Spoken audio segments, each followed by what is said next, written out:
그동안 내가 얼마나 신경 썼는데 절반은 내 몫이에요. 남편으로 보이는 사람과의 통화였습니다. 남편으로 보이는 사람과의 통화였습니다. 남편으로 보이는 사람과의 통화였습니다. 언니, 법적으로는 제 겁니다. 너희들 지금 뭐 하는 거야? 엄마 빈소에서. 좋아요. 버튼 꾹 눌러주세요. 무료예요. 돈 한 푼 안 들어요. 시청하시는 모든 분들 건강하시고 오늘도 사랑합니다. 서울 서대문구 한 골목 70년대부터 50년 가까이 한 자리를 지켜온 낡은 다세대 건물이 하나 있습니다. 그 건물 3층 작은 방에서 76세 이정순 할머니가 창밖을 내다보고 계십니다.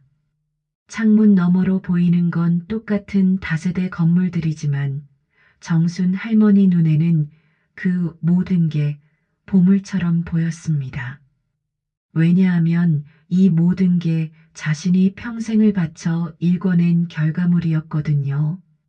1970년대 말 25살의 정순이었습니다. 남편을 일찍 여인 후 두 아이를 품에 안고 서울로 올라왔죠. 집 한 채만 있으면 그게 정순이의 유일한 꿈이었습니다. 새벽 4시에 일어나 시장에서 채소를 팔고 낮엔 남의 집 청소를 하고 밤엔 공장에서 야근을 했습니다. 손끝이 갈라져서 피가 나도 허리가 아파서 밤잠을 설쳐도 우리 애들은 월세 걱정 없이 살게 해주자.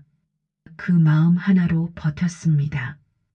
그렇게 50년 이정순 할머니는 마침내 서울 한복판에 자그마한 다세대 건물을 소유하게 되었습니다. 1층은 작은 편의점을 임대하고 2층과 3층은 젊은 직장인들에게 월세를 받아서 이제 어느 정도 안정된 노후를 보낼 수 있게 되었죠. 그런데 요즘 정순 할머니의 표정이 밝지 않습니다. 왜일까요? 먼저 큰딸 이선아입니다. 52세죠. 겉보기엔 정말 효녀입니다.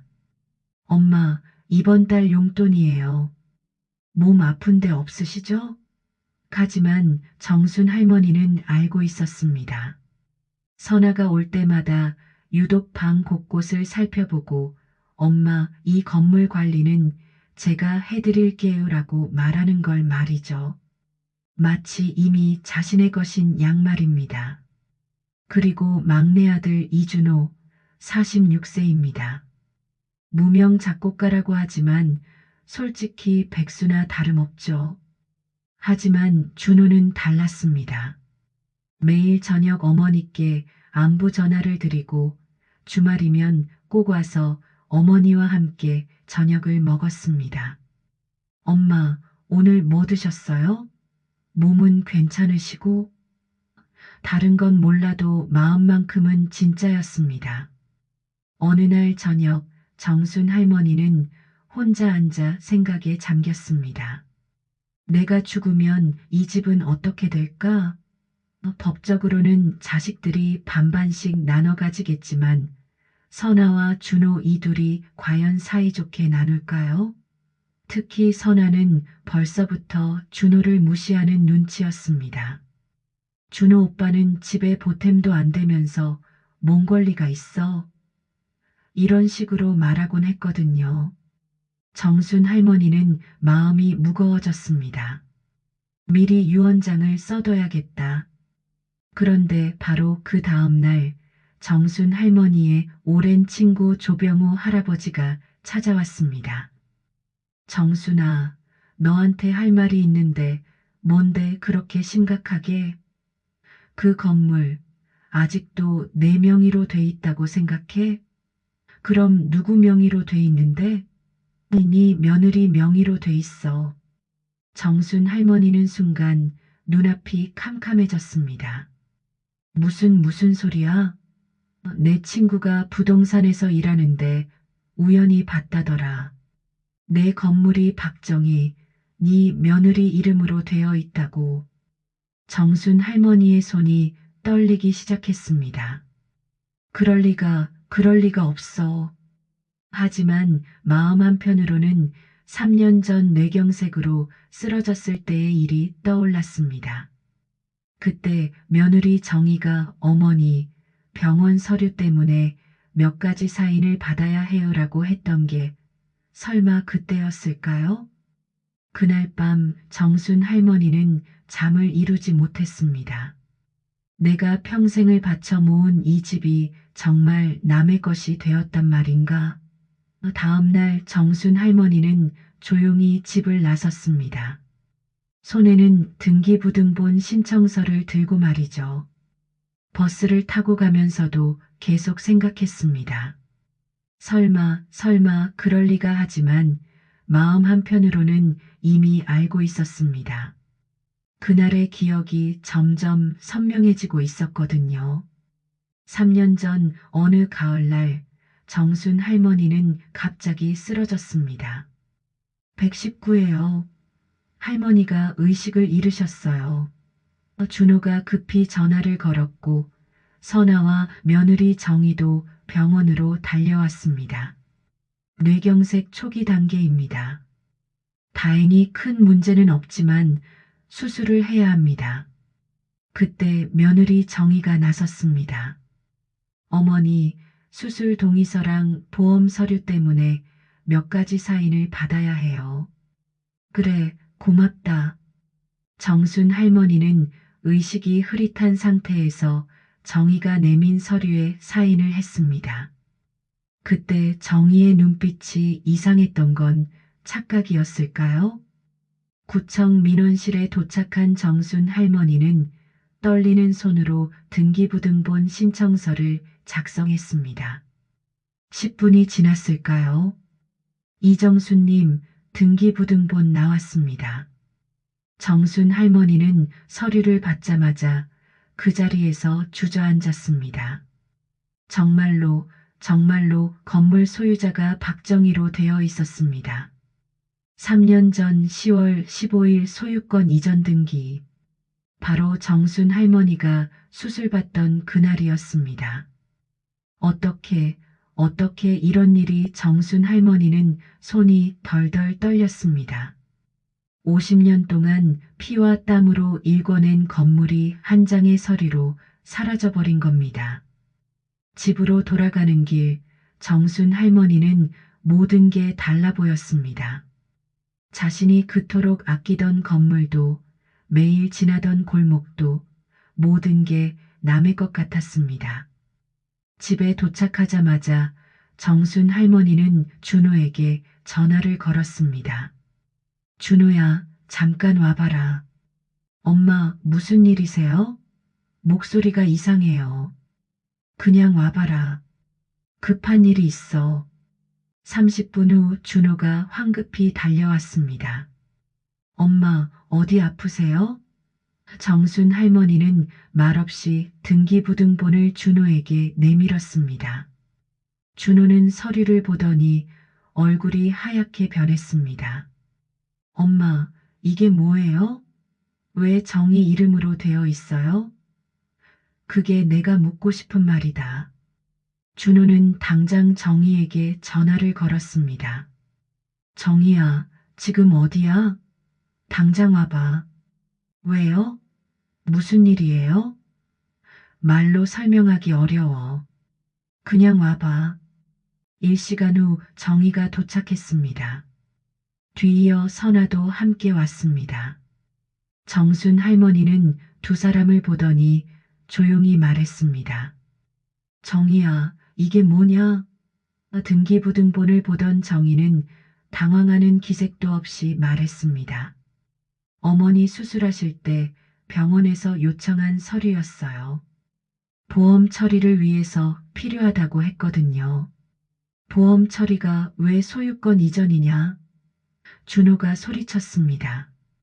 선아가 끼어들었습니다. 엄마, 정희가 나쁜 마음으로 한 건 아니에요. 그때 상황이 급했잖아요. 정순 할머니는 선아를 빤히 쳐다봤습니다. 선아야, 너도 알고 있었구나. 엄마, 그게 너도 공범이었구나. 선아는 입을 다물었습니다. 그 순간 정순 할머니는 모든 걸 깨달았습니다. 딸과 며느리가 작정하고 자신을 속인 겁니다. 나가라. 정순 할머니의 목소리는 차가웠습니다. 엄마 나가라고 했다. 선아와 정희는 서둘러 나갔습니다. 준호만 남은 방에서 정순 할머니는 한참을 울었습니다. 엄마, 괜찮으세요? 준호야, 엄마가 바보였나 보다. 내 자식을 믿었는데, 엄마, 우리 변호사 찾아가요. 이건 명백한 사기예요. 하지만 정순 할머니의 마음은 이미 다른 곳에 가 있었습니다. 그날 밤 조병호에게 전화를 걸었습니다. 병호야, 내가 부탁이 하나 있는데 뭔데? 내가 죽은 척 해보자. 정순아, 무슨 소리야? 진짜 내가 죽으면 저놈들이 어떻게 나오는지 보고 싶어? 가짜 부고라도 돌려보자. 조병호는 한참을 말렸지만 정순 할머니의 의지는 확고했습니다. 내 평생 모은 재산을 빼앗아간 놈들이 내 죽음 앞에서 어떤 모습을 보일지 궁금해.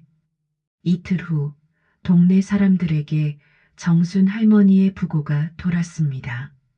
뇌경색 재발로 갑자기 돌아가셨다는 내용이었습니다. 선아에게도 조병호가 직접 전화를 걸었습니다.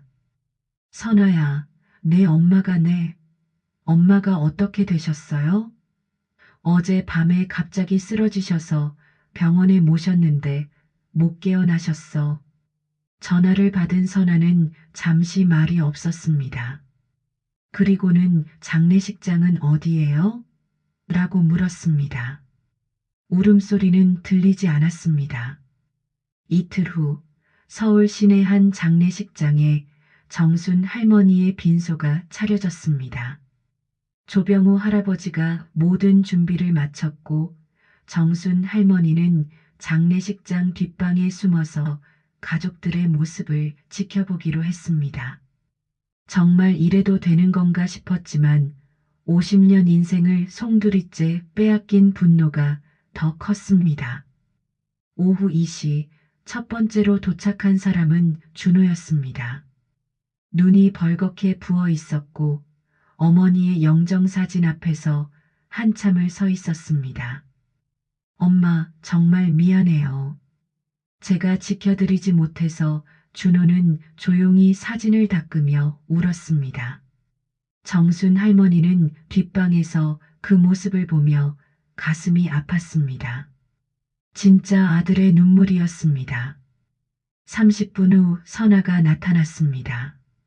검은 옷을 입고 왔지만 눈물은 보이지 않았습니다. 영정사진 앞에서 잠깐 묵념을 하더니 곧바로 준호에게 다가갔습니다. 오빠, 엄마 유언장 같은 거 있어요? 선아야, 엄마가 돌아가신 지 이틀밖에 안 됐는데 벌써 그런 얘기를 하는 거야? 오빠도 현실을 생각해야죠. 장례 비용도 들고 이 건물 관리도 해야 하고. 선아의 말을 듣던 정순 할머니는 주먹을 꽉 쥐었습니다. 전현이 정말로 하지만 더 충격적인 건 뒤에 있었습니다. 오후 4시경 정희가 나타났습니다. 정희는 영정사진 앞에서 형식적으로 절을 한 후 가방에서 서류 봉투를 꺼냈습니다. 오빠, 제가 가져온 게 있어요. 뭔데? 준호가 물었습니다. 건물 등기증이에요. 법적으로는 제 명의니까 앞으로 관리는 제가 할게요. 선아가 벌떡 일어났습니다.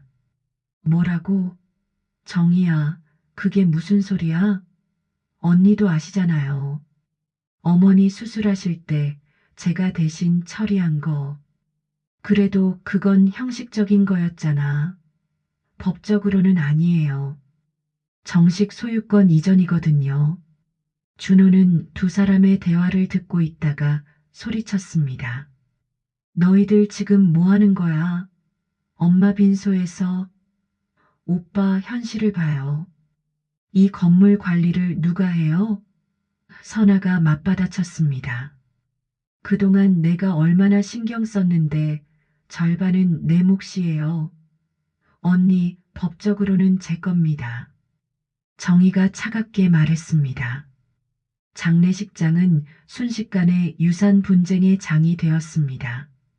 문상객들이 하나둘 들어오는데도 세 사람은 계속 다투고 있었습니다. 정순 할머니는 뒷방에서 이 모든 걸 지켜보며 분노와 슬픔이 교차했습니다. 내가 죽었는데도 저런 모습을 보이는구나. 그때 뜻밖의 일이 벌어졌습니다. 장례식장에 백발의 노인 한 분이 나타났습니다. 정순 할머니의 첫사랑이었던 김태수였습니다. 40년 만에 부고를 듣고 찾아온 것이었습니다. 김태수는 영정사진을 보더니 깊게 절을 했습니다. 그리고 준호에게 다가가서 말했습니다. 실례지만 고인과는 어떤 사이시죠? 저는 막내 아들입니다. 그렇군요. 저는 정순이와 어릴 때 친구였던 김태수라고 합니다. 김태수는 잠깐 주변을 둘러보더니 조용히 말했습니다. 그런데 여기 분위기가 좀 이상하네요. 장례식장이 맞나요? 준호는 부끄러워하며 대답했습니다. 죄송합니다. 가족 간에 좀 복잡한 일이 있어서. 김태수는 고개를 끄덕이더니 영정사진을 다시 한번 바라봤습니다. 정순이가 평생 고생만 했는데 마지막까지도 편히 못 가는군요. 그 말을 들은 준호는 고개를 숙였습니다. 선아와 정희는 김태수가 누군지 모르겠다는 표정으로 서 있었습니다. 저녁 7시가 되자 조병호가 나타났습니다.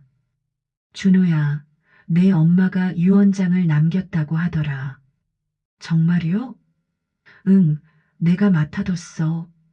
지금 가져올게. 조병호는 잠깐 나갔다가 봉투 하나를 들고 돌아왔습니다. 이걸 내일 공개하기로 했어. 선아가 다가왔습니다. 그 유언장에 뭐라고 되어 있는지 미리 볼 수 있나요? 안 돼. 가족들이 모인 자리에서 공개하라고 했어. 정희도 관심을 보였습니다. 언제 공개하는 거예요? 내일 오후 2시 빈소에서 할 거야. 그날 밤 선아와 정희는 조용히 장례식장을 나갔습니다. 준호만 빈소에 남아서 어머니를 지켰습니다. 정순 할머니는 뒷방에서 아들의 모습을 보며 눈물을 흘렸습니다. 저 아이만은 진짜구나 하는 생각이 들었습니다. 다음 날 오후 2시 드디어 유언장 공개 시간이 되었습니다. 선아, 정희, 준호, 그리고 조병호가 빈소에 모였습니다. 몇몇 동네 사람들도 참석했습니다. 조병호는 봉투를 열더니 안에서 USB 하나를 꺼냈습니다. 노트북에 USB를 꽂자 정순 할머니의 모습이 화면에 나타났습니다. 모든 사람들이 화면을 주시했습니다. 과연 정순 할머니는 유언장에서 무엇을 말할까요?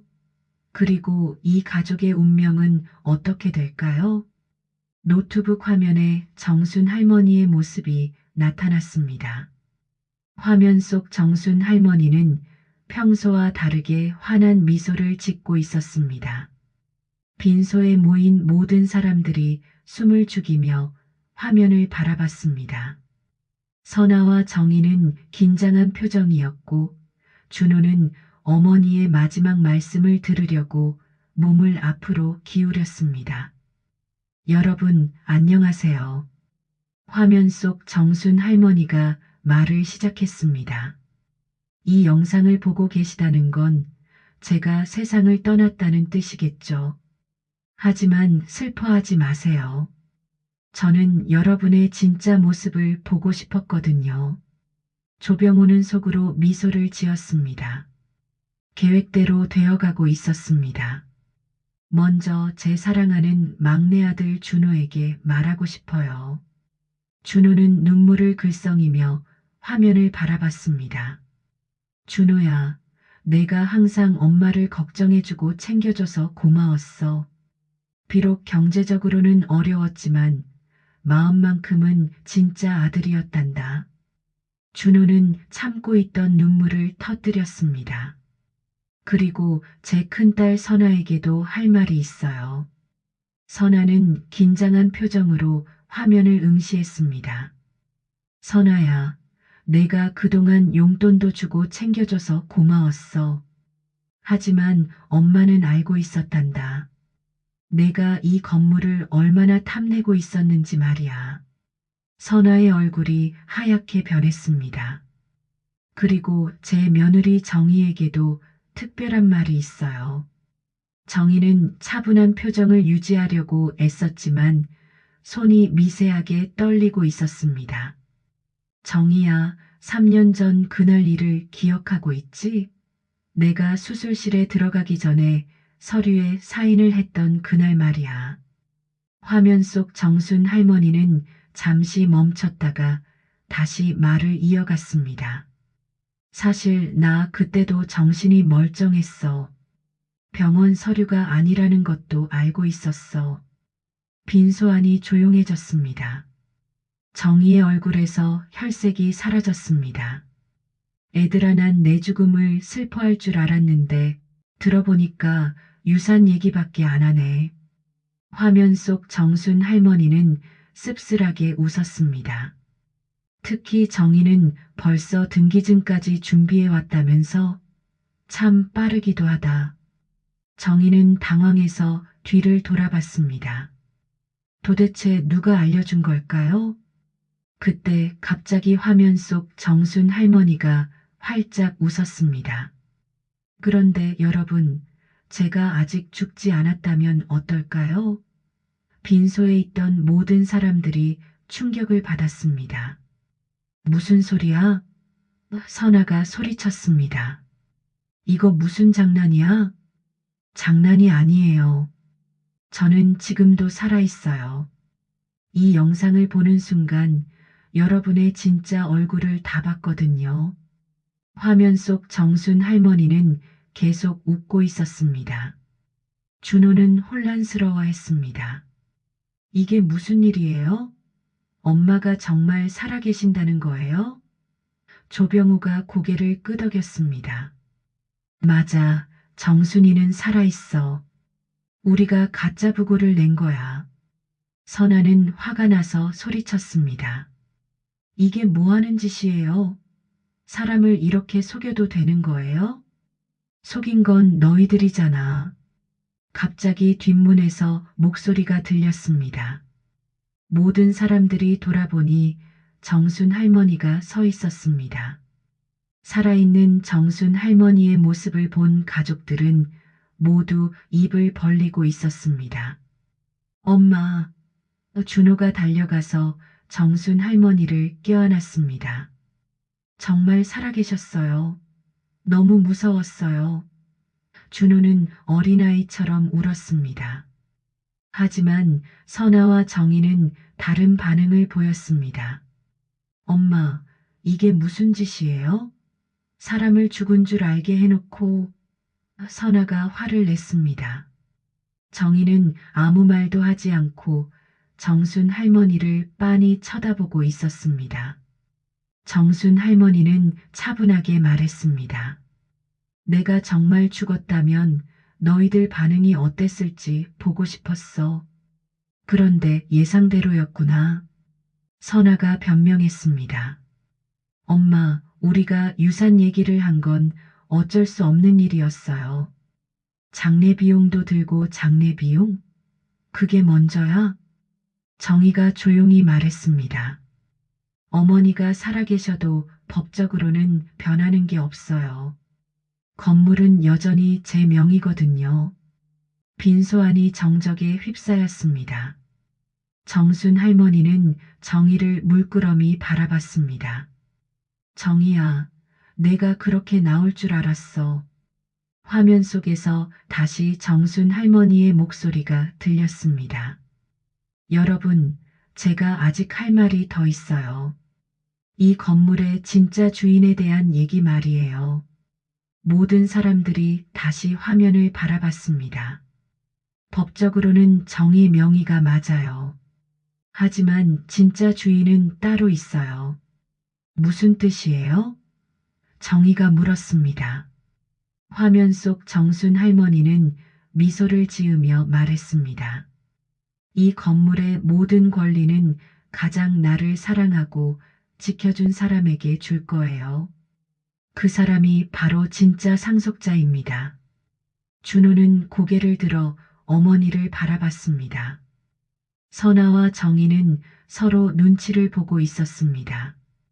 그리고 모든 진실은 내일 밝혀질 거예요. 여러분, 내일 다시 만나요. 영상이 끝났습니다. 빈소는 어색한 침묵에 휩싸였습니다. 정순 할머니는 가족들을 둘러보며 말했습니다. 오늘은 여기서 끝이야. 내일 모든 걸 정리하자. 다음 날 아침 정순 할머니는 일찍 일어나 창밖을 내다봤습니다. 어제 일이 꿈만 같았습니다. 자신이 죽은 척해서 가족들의 진심을 확인했지만 마음은 더욱 무거워졌습니다. 특히 정희의 마지막 말이 계속 귓가에 맴돌았습니다. 어머니가 살아계셔도 법적으로는 변하는 게 없어요. 오전 10시경 선아가 찾아왔습니다.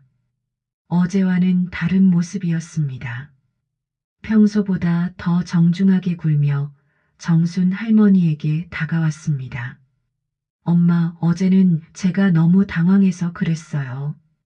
엄마가 살아계신다니 정말 다행이에요. 하지만 정순 할머니는 선아의 속마음을 꿰뚫어 보고 있었습니다. 선아야, 뭔 일로 왔냐? 엄마, 준호 오빠와 얘기 좀 해보세요.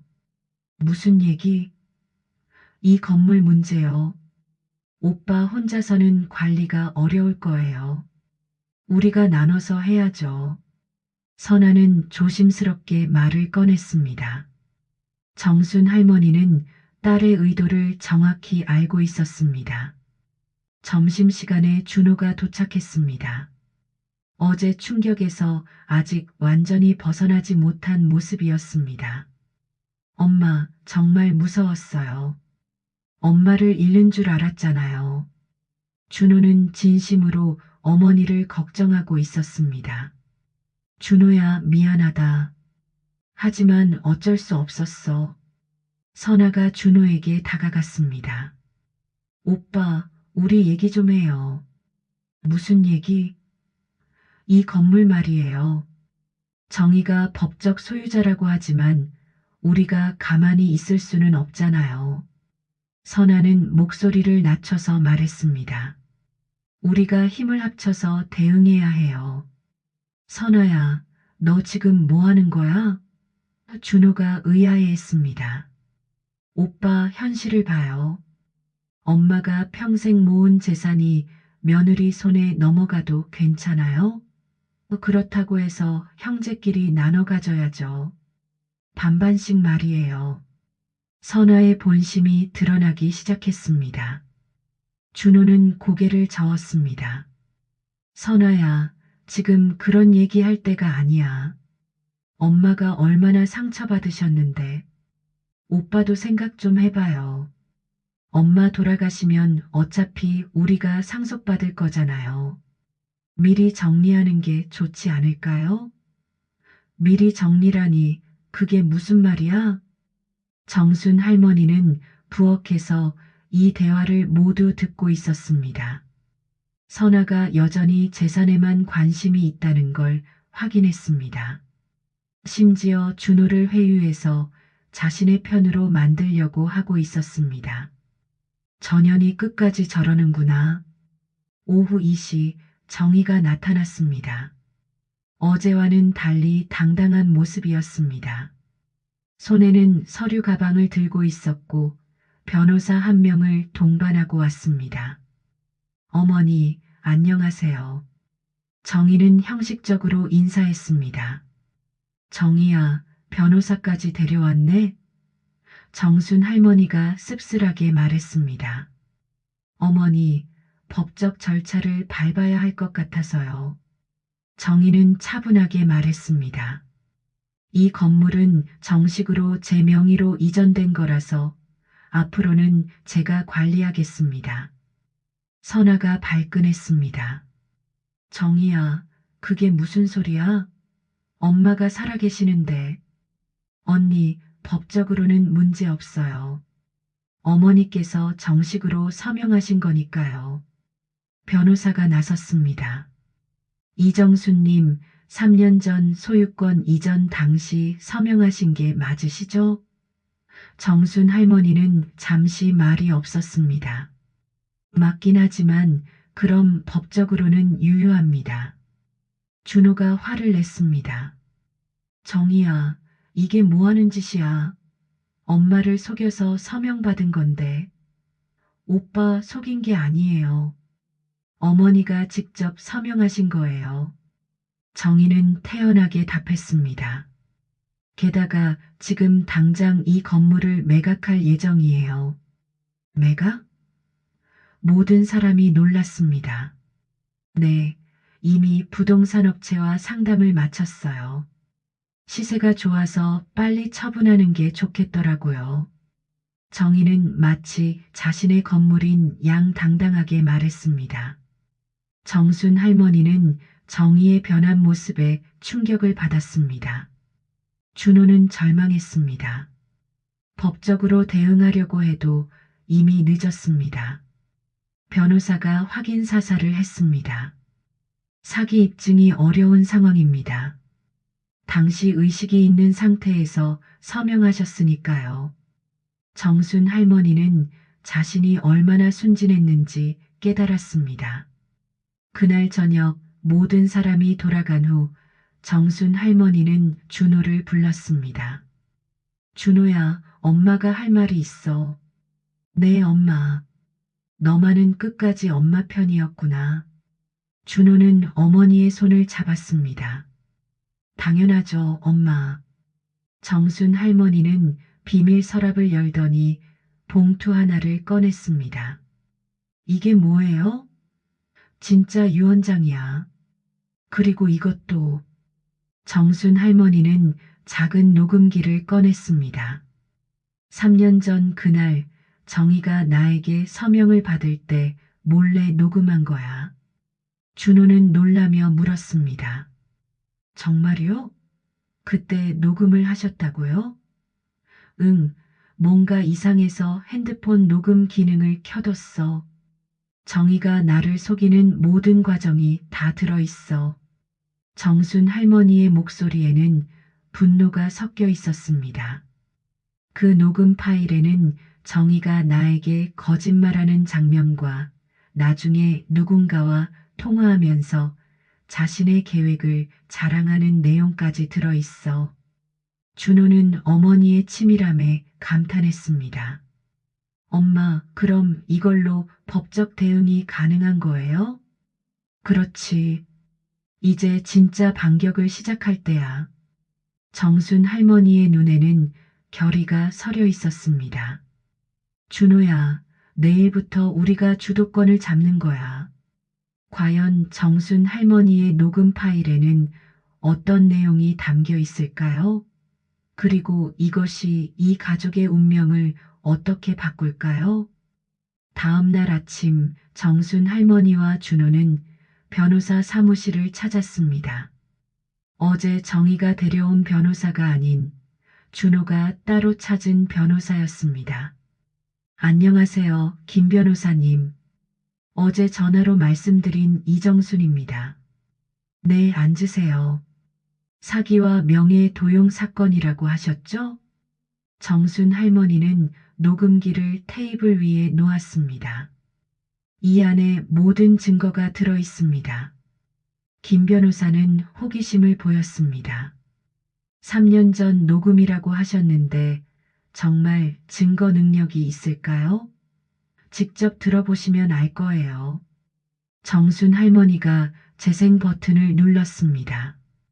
먼저 들리는 건 병원의 소음이었습니다. 그리고 정희의 목소리가 선명하게 들렸습니다.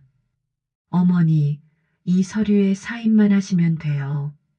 수술 동의서랑 보험 서류예요. 정순 할머니의 약한 목소리도 들렸습니다. 이게 뭔지 잘 모르겠는데 괜찮아요. 제가 다 처리해 드릴게요. 빨리 사인해 주세요. 김 변호사는 집중해서 듣고 있었습니다. 그런데 더 충격적인 내용이 이어졌습니다. 정희가 복도로 나가서 누군가와 통화하는 소리였습니다. 여보, 다 됐어. 어머니가 사인했어. 정말? 그럼 이제 그 건물이 우리 거야? 응, 법적으로는 완전히 내 명이야. 더욱 놀라운 건 뒤에 이어진 대화였습니다. 시어머니가 이러다 진짜 가시겠네. 그럼 완전히 내 건물이 되는 거지? 그렇겠지. 빨리 회복해서 나오시면 좋겠는데 아니면 아니어도 상관없고. 정희는 웃으면서 말하고 있었습니다. 김 변호사의 표정이 굳어졌습니다. 이건 명백한 사기죠. 게다가 녹음 내용이 너무 구체적이어서 증거 능력도 충분합니다. 김 변호사가 확신에 차서 말했습니다.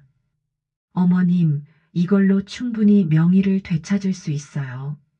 준호는 안도했습니다. 정말요? 그럼 엄마 건물을 되찾을 수 있다는 거죠? 네, 하지만 절차가 필요해요. 먼저 사기 고발을 하고 소유권 이전 무효 소송을 진행해야 합니다. 김 변호사가 설명했습니다. 시간이 얼마나 걸릴까요? 정순 할머니가 물었습니다. 빠르면 한두 달, 길면 석 달 정도 보시면 될 것 같아요. 사무실을 나온 후 준호는 어머니께 물었습니다. 엄마, 그때 왜 녹음을 하셨어요? 뭔가 이상했거든. 정희가 너무 서두르고 서류를 제대로 보여주지도 않았어. 그래서 혹시 모르니까 핸드폰 녹음 기능을 켜뒀지. 정순 할머니의 노련함에 준호는 감탄했습니다. 오후에 집으로 돌아오니 선아가 기다리고 있었습니다. 엄마, 어디 다녀오셨어요? 병원 갔다 왔어. 정순 할머니는 아직 법적 대응에 대해서는 말하지 않았습니다. 엄마, 정희가 정말로 건물을 팔려고 하는 것 같아요. 오늘 부동산 업체 사람들이 와서 둘러봤다고 하던데요. 뭐? 정순 할머니는 놀랐습니다. 정희가 생각보다 빠르게 움직이고 있었습니다. 벌써 매각 절차를 시작한 거야? 네, 1층 편의점 사장님이 그러시더라고요. 정희가 와서 곧 건물 주인이 바뀔 거라고 했대요. 그때 정희가 나타났습니다. 여전히 당당한 모습이었습니다. 어머니, 안녕하세요. 정희야, 건물 매각한다는 게 정말이냐? 네, 이미 매수자도 찾았어요. 다음 주면 계약할 예정이에요. 정희는 태연하게 대답했습니다. 너 미쳤냐? 내가 살아있는데 어떻게 내 집을 팔아? 정순 할머니가 화를 냈습니다. 어머니, 법적으로는 제 건물이에요. 제가 어떻게 하든 상관없으시죠? 정희의 말에 선아도 분노했습니다. 정희야, 그래도 그렇지.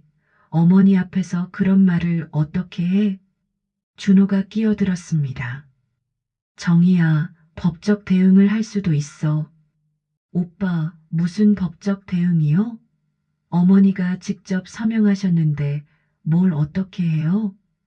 정희는 여전히 자신만만했습니다. 사기 혐의로 고발할 수 있어. 준호가 조심스럽게 말했습니다. 사기요? 웃기네요. 증거가 있어야 사기죠. 정희가 비웃었습니다.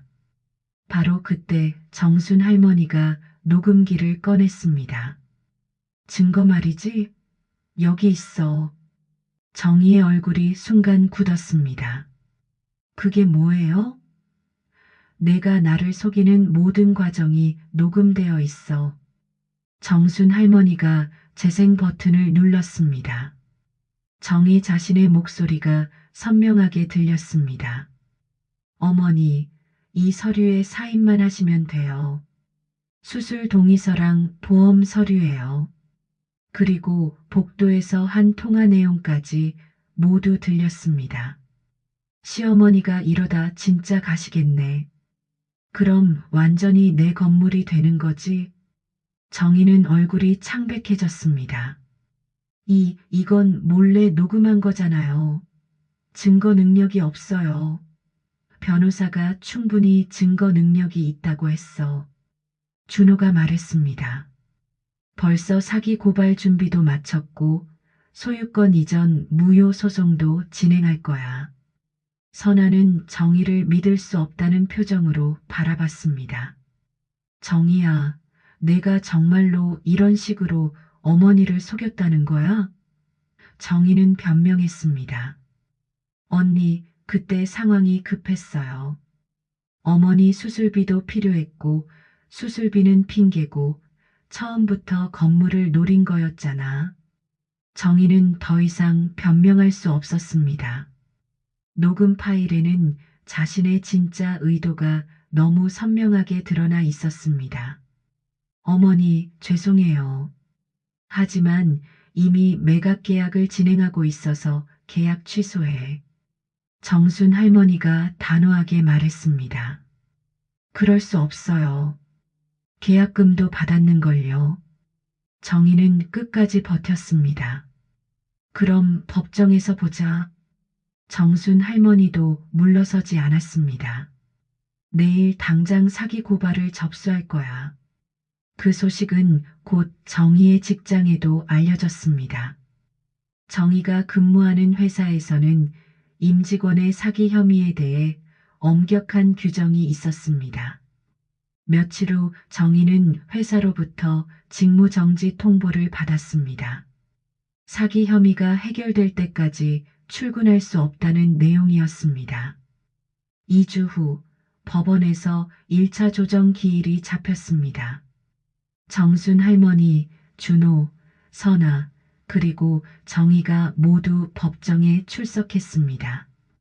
조정위원은 양측의 이야기를 들어본 후 화해를 권유했습니다.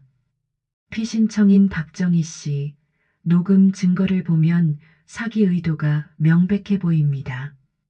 소유권을 원상복구하는 것이 어떨까요? 정희는 끝까지 버텼습니다. 제가 어머니를 속인 건 아니에요. 다만 설명이 부족했을 뿐이죠. 하지만 녹음 파일 내용은 너무 명확했습니다. 조정위원도 고개를 저었습니다. 그럼 정식 재판으로 진행하겠습니다. 다음 재판 날짜는 한 달 후입니다. 법원을 나서면서 정순 할머니는 깊은 한숨을 쉬었습니다. 법적으로는 이길 수 있을 것 같았지만 마음은 무거웠습니다. 50년 동안 쌓아온 가족이 완전히 무너져 내리고 있었습니다.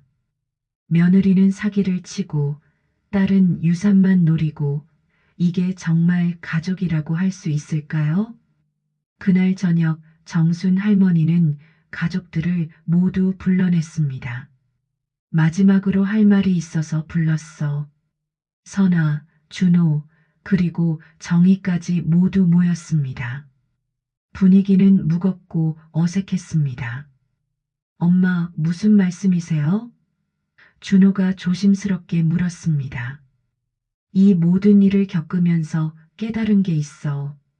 정순 할머니의 목소리는 차분했지만 슬픔이 묻어났습니다. 건물이 누구 명의든 상관없어. 이미 가족이 깨져버렸는걸.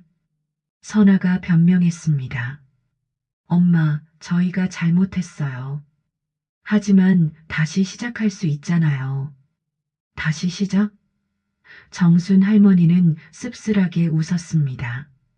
선아야, 내가 나에게 용돈 주면서도 속으로는 유산만 생각하고 있었잖아. 그런 마음을 어떻게 되돌려? 선아는 할 말이 없었습니다. 자신의 속마음이 들킨 지 오래였습니다. 정순 할머니는 정희를 바라봤습니다. 정희야, 너는 더 심해. 내가 죽기를 바라면서까지 건물을 차지하려고 했잖아.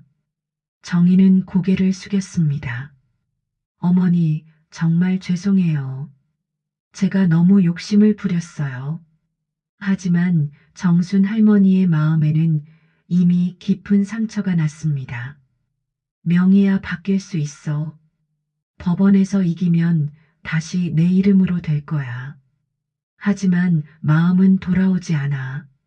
정순 할머니의 말에 모든 사람이 조용해졌습니다. 50년 동안 고생해서 모은 건물보다 더 소중한 게 가족이었는데 그 가족을 잃어버렸어.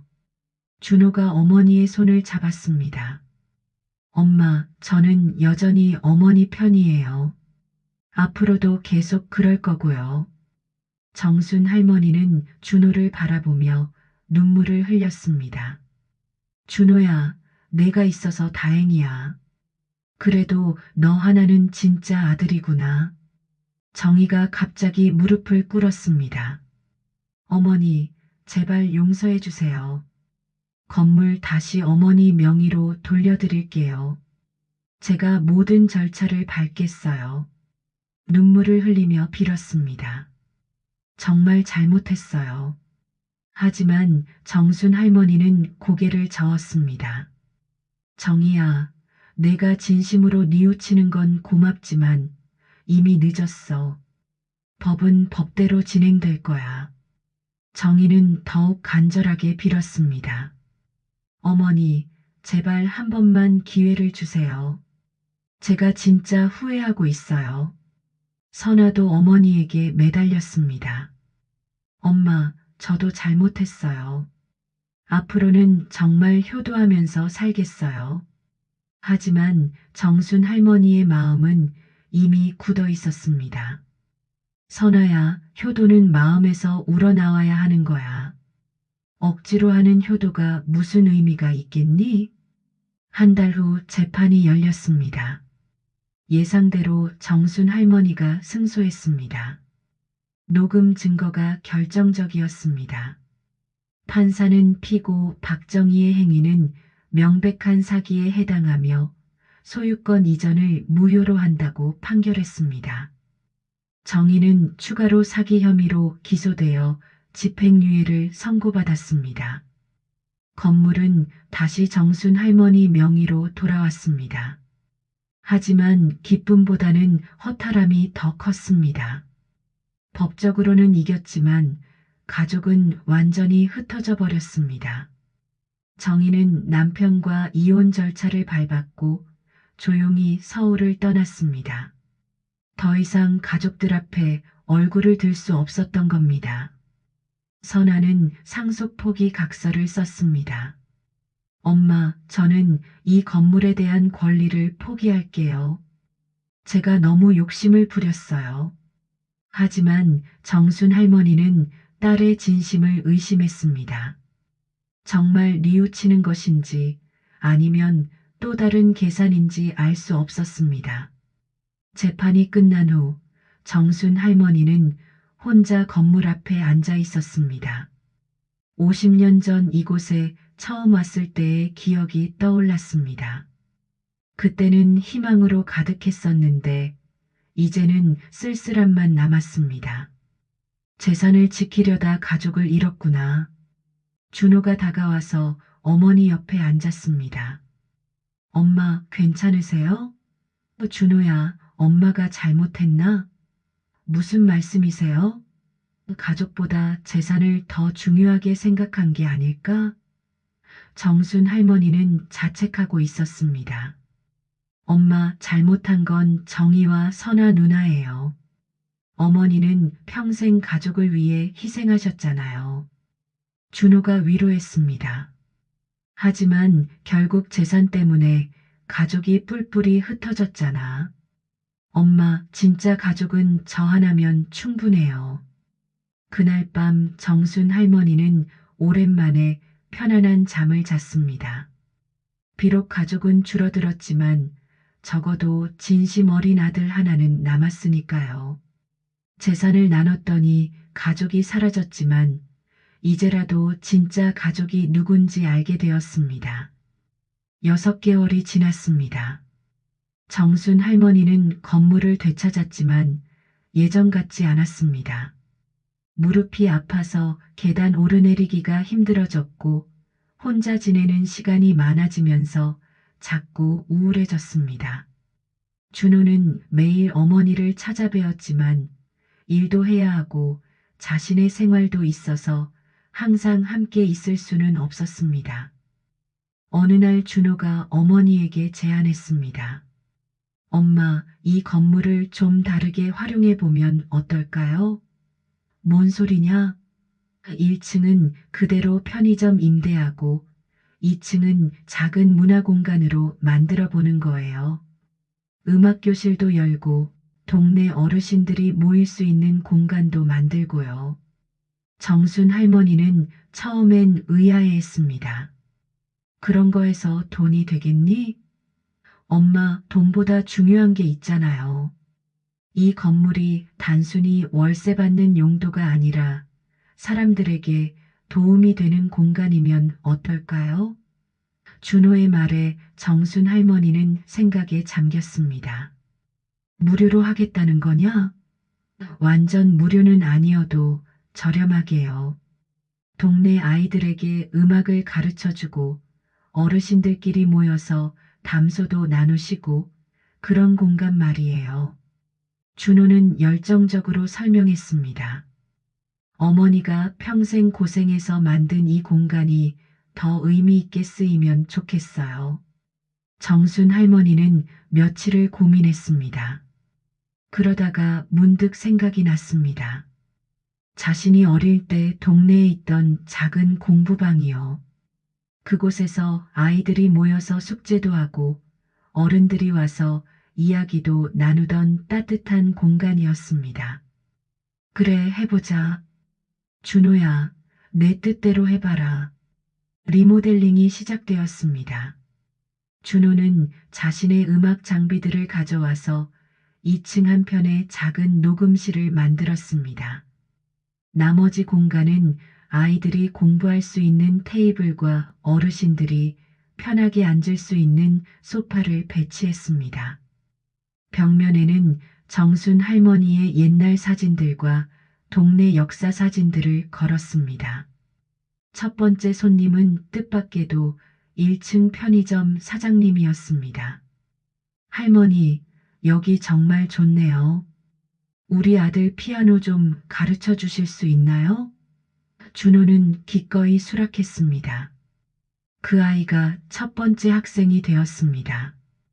일주일에 3번 1시간씩 피아노를 배우는데 수강료는 동네 학원의 절반 정도였습니다.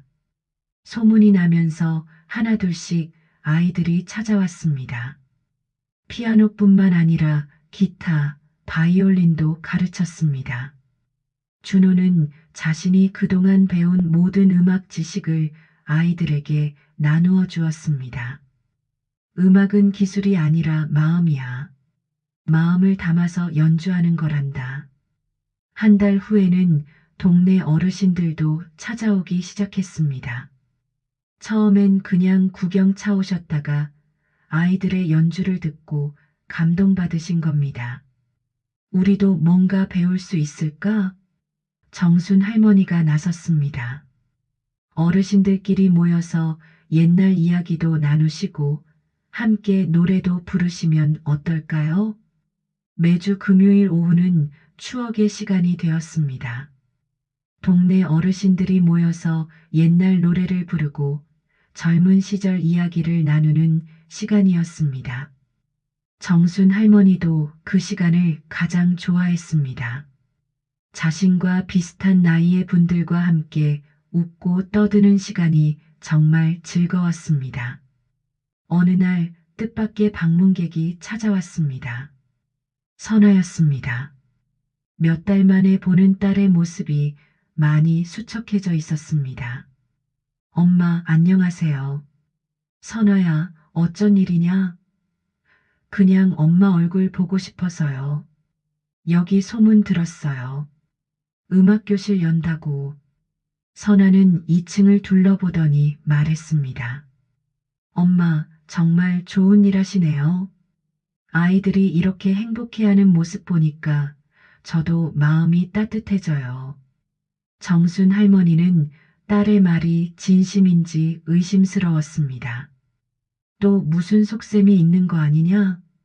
엄마, 저 정말 뉘우쳤어요. 그동안 엄마 마음을 너무 몰라줬어요. 선아는 눈물을 흘렸습니다. 앞으로는 정말 달라질게요. 엄마 도와드리고 싶어요. 하지만 정순 할머니는 쉽게 마음을 열지 않았습니다. 한번 깨진 신뢰를 회복하기는 어려웠습니다. 3개월 후 음악교실은 동네 명소가 되었습니다. 아이들의 작은 발표회도 열리고 어르신들의 합창단도 만들어졌습니다. 정순 할머니는 휠체어를 타고 무대 앞에 앉아서 아이들의 연주를 듣고 있었습니다. 무릎이 더 안 좋아져서 휠체어를 타게 되었지만 마음은 전에 없이 평화로웠습니다. 연주가 끝나고 준호가 정순 할머니에게 다가왔습니다. 엄마 어떠세요? 정말 좋구나. 이 건물이 이제야 사람 사는 집이 된 것 같아. 정순 할머니는 행복한 미소를 지었습니다. 50년 동안 돈만 생각했는데 이제야 진짜 의미를 찾은 것 같다. 그날 저녁 정순 할머니는 오래된 유언장을 꺼내서 찢어버렸습니다. 뭐 하세요, 엄마? 유언장 찢는 거야. 왜요? 이제 필요 없어. 진짜 유산은 이 건물이 아니라 끝까지 곁에 남은 사람이야. 정순 할머니는 준호를 바라보며 말했습니다. 엄마 준호야, 내가 어려울 때도 엄마를 버리지 않았잖아. 돈이 있을 때도 없을 때도 변하지 않는 게 진짜 가족이야. 준호는 어머니를 꼭 안았습니다. 엄마, 저도 어머니와 함께 있을 수 있어서 행복해요. 창밖으로 아이들의 웃음소리가 들려왔습니다. 내일도 이 공간에서는 음악과 웃음이 가득할 겁니다. 정순 할머니는 창문을 열어두고 그 소리를 들으며 잠들었습니다. 평생을 바쳐 지킨 건물이 이제야 진짜 의미를 찾았습니다. 돈을 벌기 위한 건물이 아니라 사람들에게 행복을 주는 공간으로 말이죠. 여러분, 정말 소중한 건 무엇일까요? 돈일까요? 사람일까요? 정순 할머니는 이제야 그 답을 찾았습니다. 진짜 유산은 끝까지 옆에 남은 사람이라는 것을 말이죠. 오늘도 함께 해주셔서 참 고맙습니다. 우리 또 만나요.